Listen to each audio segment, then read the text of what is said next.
Performance SUVs are the flavour of the month, but how much speed, if any, do you sacrifice by choosing one compared to a regular hot hatch?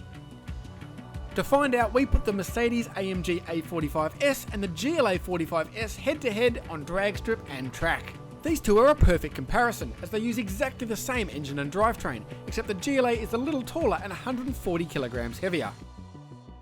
First up, the drag strip.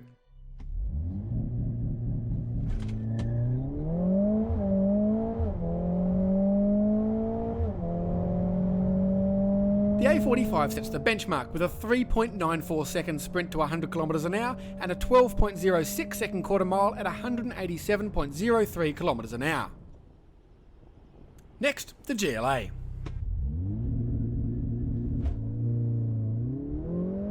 It's still quick, but that extra weight takes its toll. 0 to 100 km an hour coming up in 4.43 seconds, and the quarter mile taking 12.59 seconds at 182.26 km an hour. Basically half a second slower than the A45 in both metrics.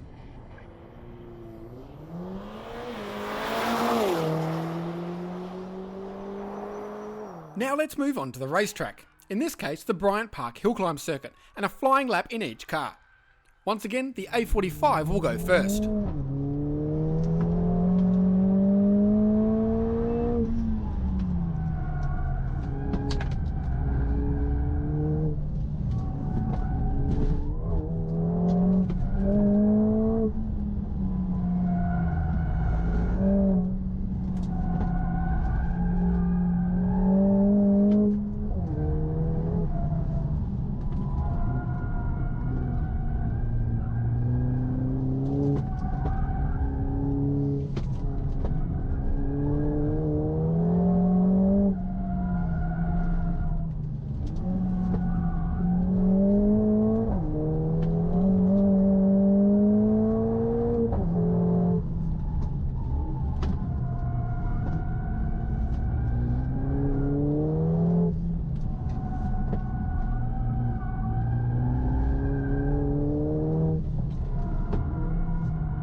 Against expectations, Bryant Park didn't really suit the A45.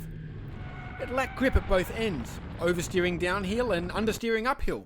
But the bigger problem was that a lot of corners were awkward for its gearing, being too fast for second but too slow for third.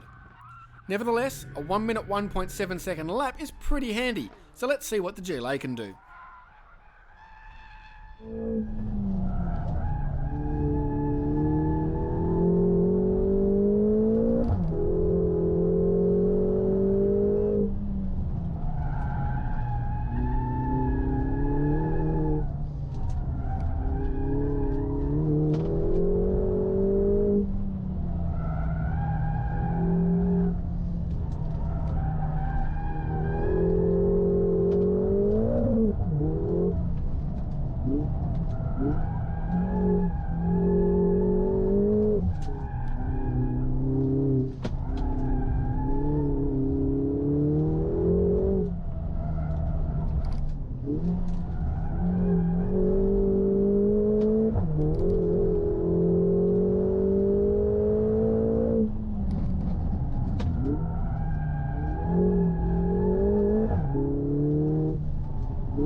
From behind the wheel, you'd never guess the GLA 45 was basically as quick as the A45.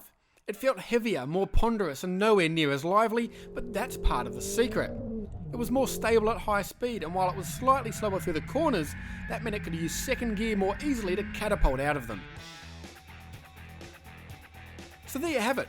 Be careful trying to outrun a GLA in your A45, as it might get closer than you expect, but the traditional hot hatch is definitely the more enjoyable of the two.